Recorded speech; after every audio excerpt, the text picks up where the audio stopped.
Baik, kita mulai materi hari ini berkaitan dengan hukum Pascal. Hukum Pascal. Hukum Pascal ini adalah salah satu hukum yang banyak digunakan dan diaplikasikan untuk fluida diam ya, atau fluida statis. Ya. Hukum Pascal itu didefinisikan atau dinyatakan besarnya tekanan pada suatu titik ya, di dalam cairan atau zat cair yang dalam keadaan diam. Jadi penekanannya itu adalah tekanan dan fluidanya diam. Ya. Itu adalah sama besarnya untuk semua arah. Ya, untuk semua arah. Jadi kalau ada suatu titik pada kedalaman tertentu di dalam suatu fluida, maka besarnya tekanan pada titik itu besarnya sama. Ya, besarnya sama untuk semua arah. Ya. Atau jika ada benda yang masuk ke dalam cairan pada kedalaman tertentu, akan menerima tekanan yang besarnya sama dari segala arah. Gitu ya.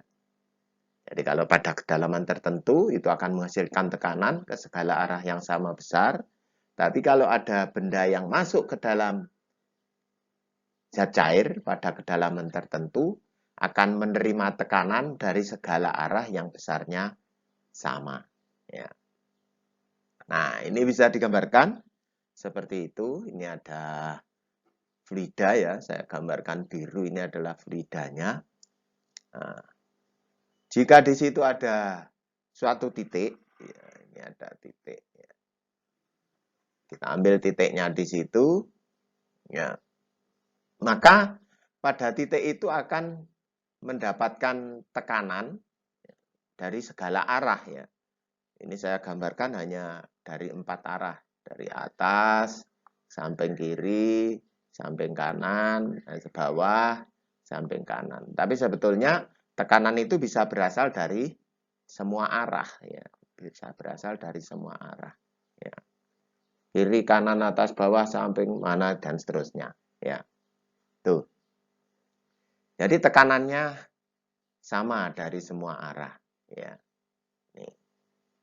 Jadi menyatakan P itu tekanan pada titik fluida itu sama dari semua arah. Ya. Jadi pada kedalaman yang sama, tekanannya mesti sama. Ya. Kalau diukur dengan menggunakan alat ukur untuk kedalaman yang sama, dimanapun titiknya, itu tekanannya sama. Tekanannya sama dengan rho kali G kali H. Itu ya, tekanan ukurnya rho kali G kali H. Nah, kemudian jika ada tekanan yang bekerja pada permukaan, maka akan diteruskan oleh fluida ke segala arah dengan besar yang sama. Ini maksudnya, jika di atas permukaan ini bekerja tekanan, ya, ada tekanan di permukaan sini, itu ya, ada tekanan, ya. Misalkan besarnya P1, tekanannya P1, maka tekanan itu akan diteruskan, ya, akan diteruskan oleh fluida ke segala arah. Ya, arahnya boleh bisa ke bawah, ya, bisa ke samping, ya, sana ya. Jadi bisa diteruskan oleh fluida ke segala arah yang besarnya sama, ya, yang besarnya sama. Sehingga pada titik ini tadi, ya, pada titik ini tadi, yang semula tekanannya P akan menjadi P plus P1. Ya. Menjadi P plus P1. Gitu ya. Jadi karena ada tekanan di permukaan, tekanan itu diteruskan ke segala arah yang sama besar, maka yang semula tekanannya P akan berubah menjadi P plus 1. Jadi ada penambahan tekanan karena di permukaan ada tekanan yang bekerja. Gitu ya. Jadi sama halnya seperti misalkan Anda menimbang, ya, Anda menimbang di alat di timbangan gitu ya. Di timbangan, kalau semula misalkan 1 kilogram, kemudian ditambah lagi 1 kilogram, maka penunjukannya menjadi 2 kilogram, gitu ya. Gambarannya seperti itu, karena tekanan itu pada dasarnya adalah gaya persatuan luas. Ya. Jadi kalau ada gaya yang bekerja, itu akan menghasilkan tekanan, tekanannya diteruskan ke segala arah sama besar, sehingga tekanannya berubah, bertambah menjadi P plus P1. Gitu ya.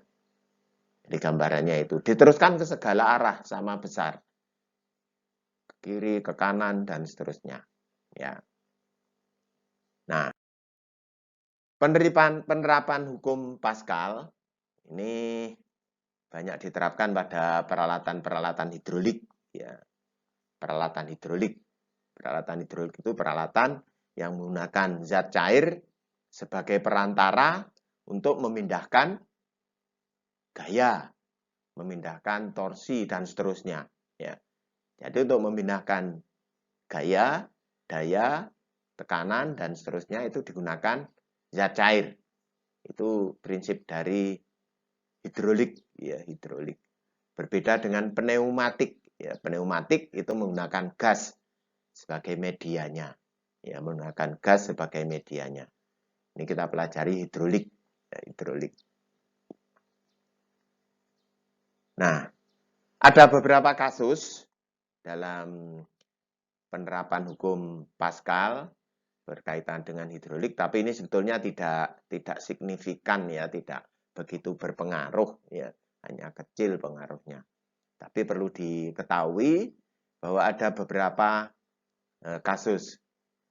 Yang pertama adalah ketinggian permukaan silinder sama, artinya permukaan fluida di dalam silinder-silinder itu sama. Ya. Ini bisa saya gambarkan seperti itu. Ya. Jadi jika ada dua silinder A1 dan A2, itu maksudnya luas penampangnya A1 dan A2 gitu ya. Jadi ada dua silinder, luas penampangnya A1 dan A2. Ya. Nah, dua silinder ini dihubungkan oleh apalah ya, oleh apa selang atau silinder yang lain atau pipa dan seterusnya ya. Pokoknya yang bisa dialiri oleh fluida, oleh zat cair ya, dihubungkan dengan peralatan yang bisa dialiri oleh zat cair, tertutup ya, tertutup. Nih. Maka jika pada A1 bekerja gaya F1, pada A1 bekerja gaya F1, maka ini akan menghasilkan tekanan. Jadi F1 bekerja pada A1 itu akan menghasilkan P1. P1. P1-nya berapa? P1-nya sama dengan F1 dibagi A1. P1 sama dengan F1 dibagi A1. Ya. Menurut prinsip Pascal tadi, tekanan yang dihasilkan itu akan diteruskan ke segala arah. Ya. Tekanan yang dihasilkan akan diteruskan sana. Ya. Kalau ada begini ya, ini begini ke sana. Ya. Tekanan yang dihasilkan akan diteruskan. Akan diteruskan ke segala arah sama besar. Sehingga pada A2 itu akan terjadi P2. Ya. P2 ini sama dengan P1. Jadi P2 sama dengan P1 karena tekanan yang dihasilkan di 2 itu diperoleh dari P1 karena ada gaya yang bekerja pada A1. Diteruskan ke sana. Sedangkan P2 sendiri, kalau kita ingin menghitung gayanya, P2 itu sama dengan F2 dibagi A2. Ya. Dibagi A2. Nah. Jadi di tabung kedua, di silinder kedua, itu akan bekerja tekanan P2 yang besarnya sama dengan P1, P2 sendiri sama dengan F2 dibagi A2. Ya. Sehingga bisa kita tuliskan dari kejadian tadi, P1 itu sama dengan P2 yang pertama. Ya, P1 itu sama dengan P2. Sehingga F1 dibagi A1, ya, F1 dibagi A1 itu ini, ya, diperoleh dari sini, sama dengan F2 dibagi A2, diperoleh dari ini. Ya, diperoleh dari situ. Nah, dari persamaan itu, kita bisa menurunkan persamaan-persamaan yang lain. Misalkan kita ingin menghitung F1. F1 sama dengan A1 kali F2 dibagi A1. Ya. Gitu ya. Atau bisa juga ini dituliskan, kalau misalkan P2-nya diketahui ya, bisa dituliskan F1 sama dengan, bisa juga A1 kali P1, P2.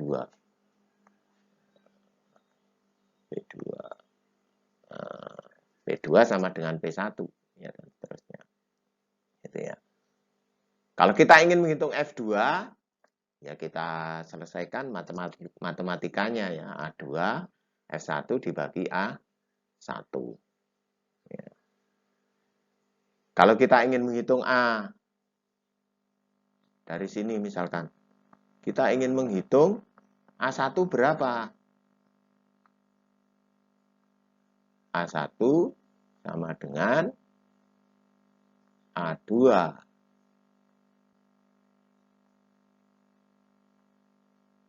F1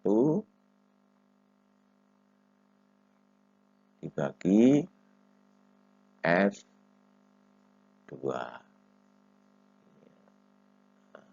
Gitu. Jadi persamaan itu bisa dirubah asalkan memenuhi prinsip-prinsip matematika, ya bisa dirubah-rubah. Ya, ini. Nah, yang perlu diperhatikan, P1 itu adalah tekanan yang dihasilkan F1, P2 itu adalah tekanan yang dihasilkan oleh F2, A1 luas penampang 1, A2 luas penampang 2. Nah, luas penampang ini, ya, luas penampang ini tergantung bentuk permukaannya. Ya, luas penampang tergantung bentuk permukaannya. Kalau permukaannya silinder, jadi bentuknya adalah lingkaran, ya, maka luas penampang ya digunakan rumus luas lingkaran. Luas lingkaran apa? Ya pi R kuadrat, ya pi kali jari-jari kuadrat, atau pi kali diameter kuadrat dibagi 4, ya sama saja. Ya. Pi kali diameter kuadrat dibagi 4. Nah, ini penerapan hukum Pascal yang pertama. Jadi ketinggian permukaan silindernya sama. Jadi rumusnya P1 sama dengan P2, F1 dibagi A1 sama dengan F2 bagi A2, dan seterusnya. Ya. Yang terjadi tadi seperti itu, F1 bekerja pada A1 menghasilkan tekanan P1, akan diteruskan ke segala arah, besarnya sama. Ya. Berikutnya, nah ini contohnya. Ya, contoh. Gaya F1 bekerja pada silinder 1 yang diameternya 5 cm. Ya, berisi fluida. Ya. Jadi gaya F1 bekerja pada silinder 1, diameternya 5 cm.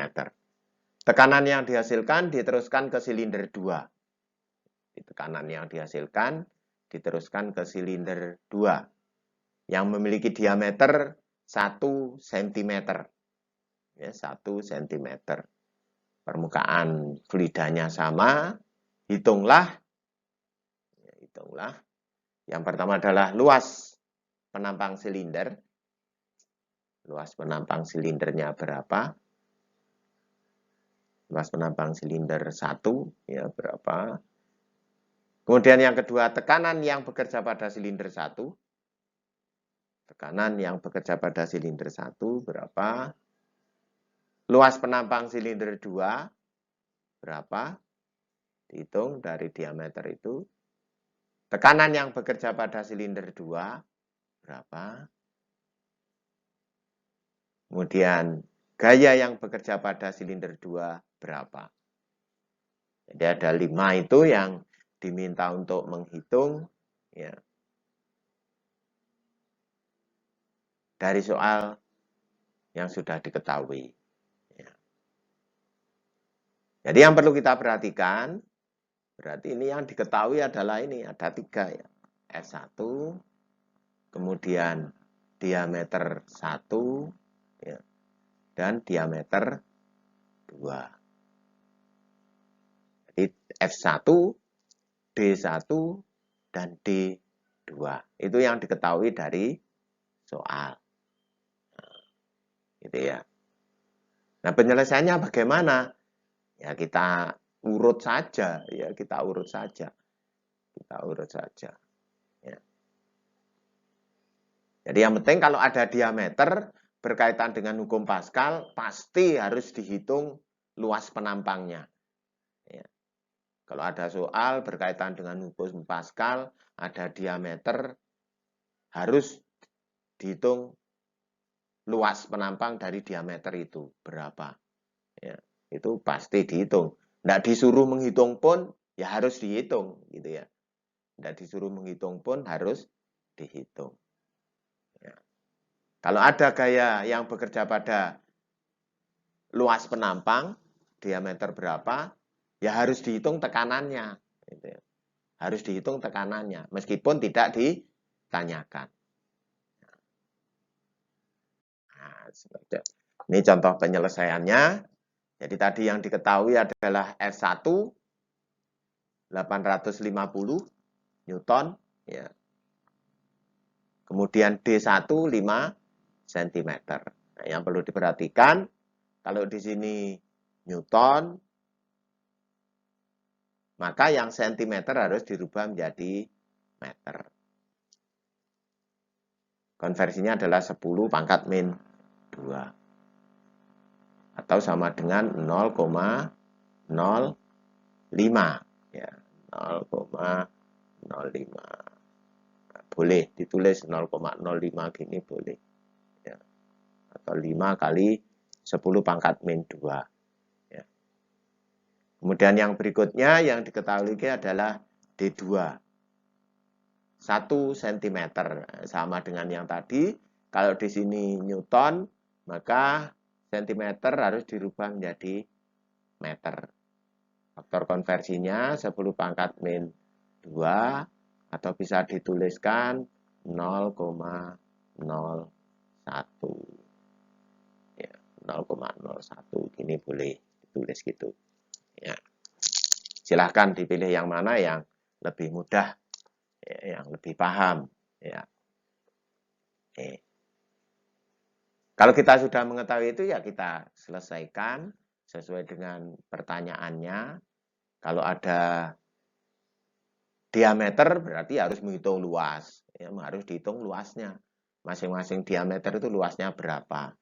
Kalau ada gaya dan diameter S1, D1 berarti harus dihitung P1. Ya, itu mesti begitu. Kalaupun tidak ditanya ya harus dihitung ya, yang diketahui dari soal. Karena dari sini F1, D1 ini bisa digunakan untuk mengetahui P1. Ya. Luas penampang silinder 1 sama dengan pi D1 kuadrat dibagi 4. Ya. Pi D1 kuadrat dibagi 4. Ya. Pi D1 kuadrat dibagi 4. Ya. Nih. Itu ya. Pi 3,14. D1 tadi 5, 10 pangkat min 2 kuadrat, dikuadratkan dibagi 4. Hasilnya adalah 78,5 kali 10 pangkat min 4. Satuannya meter persegi. Ya. Satuannya meter persegi. Ya. Jadi luas penampang silinder 1 itu sama dengan pi D1 kuadrat dibagi 4. Ya. Sama dengan 3,14. 5 kali 10 pangkat min 2 kuadrat dibagi 4. Hasilnya 78,5 kali 10 pangkat min 4. Ya.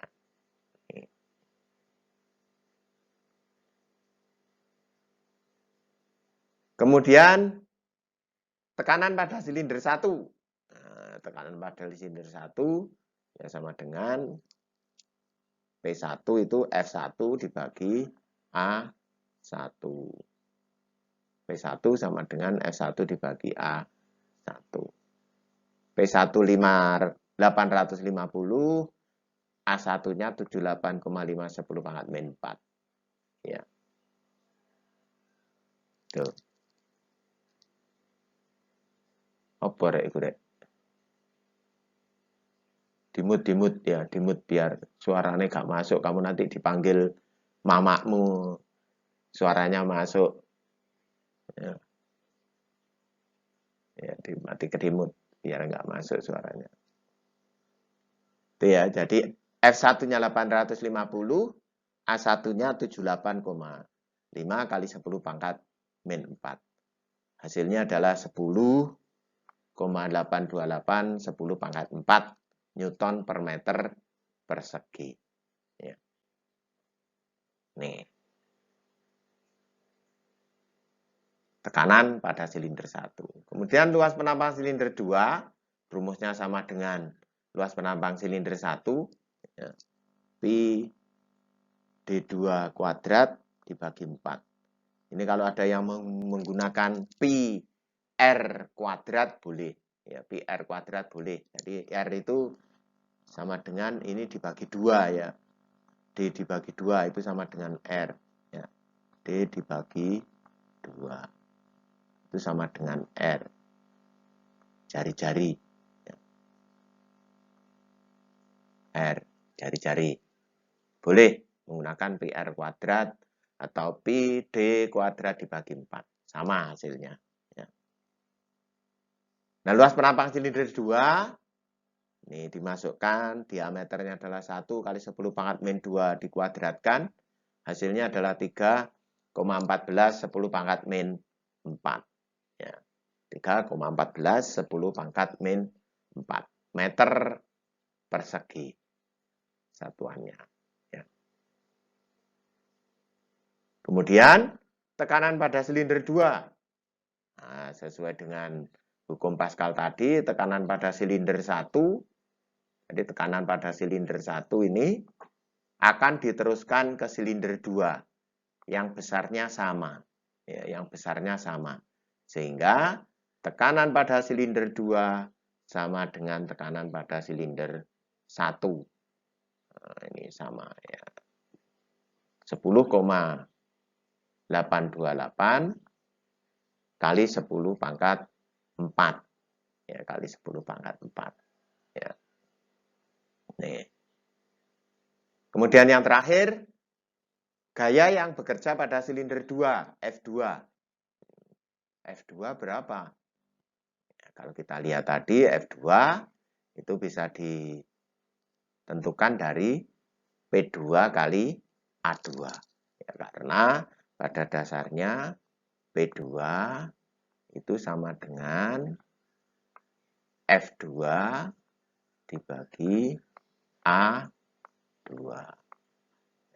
karena P2 sama dengan F2 dibagi A2 ya tinggal menyelesaikan saja ya. Dari sini ini dikalikan ke sana ya, jadi P2F A2 ya, sama dengan kan gini ya, F2. Nah,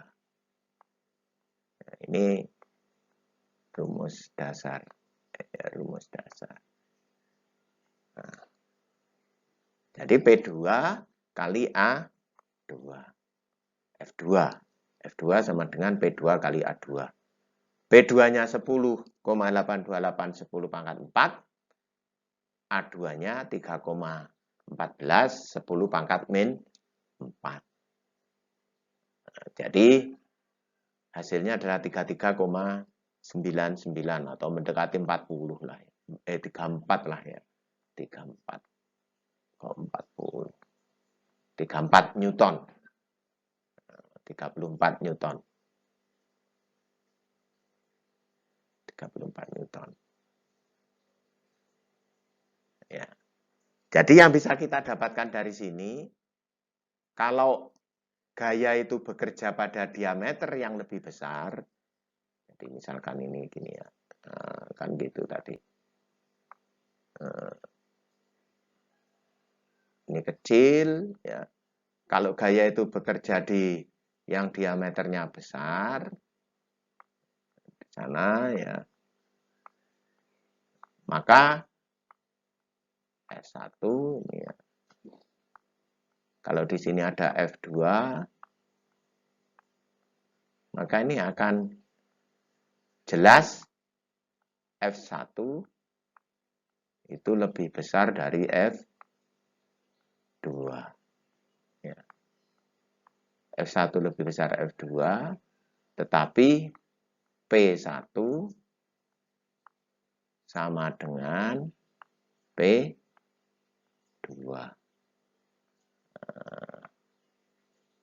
Jadi yang jelas F1 lebih besar F2. Semakin besar perbedaan diameternya, maka perbedaan ini semakin besar ya, semakin besar ini. Semakin besar. Jadi kalau diameternya semakin berbeda, maka semakin besar. Demikian juga sebaliknya. Demikian juga sebaliknya, jika di sini kecil, ya, kemudian di sini besar, jadi F1-nya kecil, F2-nya besar, maka jika di sini bekerja gaya, juga gitu. Maka kalau di sini ada F1, ya, akan menghasilkan F2, ini ya, di sebelah sana. Maka ini juga gitu sama. Meskipun tempatnya di kiri, ini F1, ini lebih kecil dari F2. Tetap. Ya. F1 tetap lebih kecil dari F2. Jadi yang bekerja pada silinder kecil, ini gayanya kecil. Yang bekerja pada silinder besar, gayanya besar. Yang ini juga sama. Yang bekerja pada silinder besar, besar. Yang bekerja pada silinder kecil, F-nya juga kecil. Jadi meskipun dibolak-balik, ya prinsipnya seperti itu. Ya, jangan sampai salah. Ya, jangan sampai salah. Nih. Gitu ya.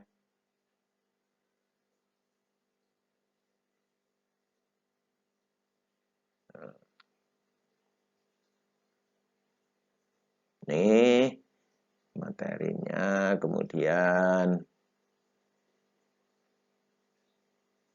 ada yang ditanyakan mungkin?